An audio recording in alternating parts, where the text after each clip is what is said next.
বন্ধুরা, আজ অনেকদিন পরে স্কুলে আসলাম এই ছিঁড়া কাপড়টি পরে।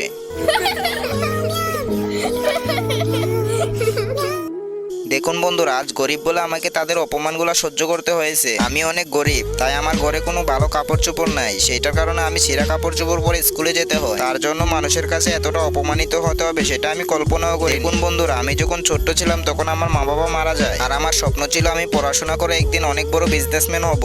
আমি তো এখন অনেক ছোট, আমার মা বাবা মারা যাওয়ার পর আমাকে দেখাশোনা করার কেউ ছিল না। আমার স্বপ্ন আমি পড়াশোনা করে একদিন অনেক বড় বিজনেসম্যান হব, আর এই ছোট ছোট কাজগুলো করে যে টাকাগুলো পাবো সেটা দিয়ে আমি একটা স্কুল ড্রেস কিনবো। তো বন্ধুরা, বিড়াল কি পারবে অল্প কিছু টাকা দিয়ে স্কুল ড্রেস কিনতে? সেটি দেখার আগে এই ম্যাজিকটি শিখে রাখো। প্রথমে ভিডিওতে লাইক করে দিবেন, তারপর চ্যানেলটিকে সাবস্ক্রাইব করে শেয়ার অপশনে চলে আসবেন। শেয়ার অপশনে আসার পর এগুলোকে একটু সামনের দিকে টেনে আনবেন, তারপর থ্রি ডটে ক্লিক করে ধরে রাখবেন, দেন দেখবেন চলুন দেখা যাক বিড়াল কি তার স্বপ্নের স্কুল ড্রেসটি কিনতে পারলো। দোকানদার ভাই, আমাকে স্কুল ড্রেসটি প্যাক করে দিন। আজ অনেকদিন পর আমার স্বপ্ন পূরণ হলো।